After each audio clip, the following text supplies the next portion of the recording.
সবাইকে স্বাগতম জানাই নতুন একটি ব্লগে। তো আজকে বাসার মধ্যে অবস্থা একেবারে ভালো না ভাই। বাসার অবস্থা এতটাই খারাপ, মানে আমি খুবই টেনশনের মধ্যে রয়েছি। বাসায় আসছি যে প্রায় 2 মাস হয়ে গেছে, 2-2.5 মাস হয়ে গেছে। 2-2.5 মাসের মধ্যে আজকের অবস্থাটা খুবই জঘন্য। আজকে 5টা দিন তারা হাসপাতালে ছিল, তুরাগের আম্মু হাসপাতালে ছিল আজকে 5 দিন। এখন বাসায় আসছে, বাসায় আসার পরেও এখন লাশ হয়ে শুয়ে আছে। তুরাগেরও একই অবস্থা, তুরাগেরও আজকে 5-6টা দিন জ্বর, বমি বমি একটা ভাব। এখন বাসায় আসছে। তো বাসায় আসার পরে ভাই এখন বাংলাদেশের পরিস্থিতি এমন একটাই অবস্থা যে কারেন্ট তো একদমই থাকে না, এতটাই গরম পড়তেছে। কিন্তু কারেন্টের কোনো নামে নেই, এত গরম পড়তেছে সারা বাংলাদেশে। এত মানুষ স্ট্রোক করে মারা যাচ্ছে এই গরমের কারণে। তারপরেও দেখা যাচ্ছে কারেন্টটা ঠিকমতো দিচ্ছে না। যে পরিমাণ গরম পড়তেছে, তাপমাত্রা হচ্ছে 43.6, দেখা যাচ্ছে যে 43 উঠছে সর্বোচ্চ তাপমাত্রা বর্তমানে বাংলাদেশে, একদম সম্পূর্ণ আরবের মতো হয়ে গেছে। তো তাদের অবস্থা দেখতে পারতেছেন, তারা একদম লাশ হয়ে আছে ভাই। আর তানবীরের অবস্থা দেখেন, এতটাই অসুস্থ হয়ে আছে, মানে কি যে করবো, টেনশনের মধ্যে আছি। বাসার মধ্যে অবস্থা দেখতে পাচ্ছেন একদম শুনশান অবস্থা, খাওয়া দাওয়া বলতে কিছুই নাই, একদমই খাওয়া দাওয়ার অবস্থা নাই। দেখতে পারতেছেন একদম ফাতিলগুলো এইভাবে রেখে দেওয়া হয়েছে। চুলার অবস্থা দেখেন, গ্যাসের চুলার অবস্থা দেখেন, ফাতিলগুলোর অবস্থা দেখেন।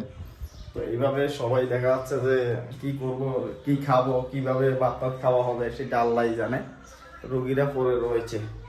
এখন শেষ পর্যন্ত ভাত তরকারি মনে হয় যেন হোটেল থেকে আনতে হবে, আর এরা তো কিছু খাইতে পারতেছেই না। এখন কি খাবে তোমরা, কও কি আনতাম? তোরা কি খাবেন? খেতে পারতেছেন না, তারপরে তো কিছু খাওয়া লাগবো নাকি? কি খাবেন কন, কি আনমু? আব্বু তানবীরের গাতো না তান সরাই দেন, মালসিটা তানবীরের গাত থেকে একটু সরাই দাও, এর গরম লাগে। জ্বর হচ্ছে তুরাগে মালসি গায়ে দিছে, তুরাগের আম্মুরা জ্বর, বমি, ডায়রিয়া, এই হচ্ছে অবস্থা। আজকে 5-6টা দিন কোনো শান্তি নেই, একদম অবস্থা ভালো। নাস্তা নাস্তা কিছু আনতাম নেই, বিরিয়ানি নে। বিরিয়ানি তো বিকালে না পাওয়া যায়, এখন দুপুরে তো বিরিয়ানি পাওয়া যায় না। দুপুরে আনলে ভাত টাত পাওয়া যাবে আর কি, ভাত তরকারি পাওয়া যাবে।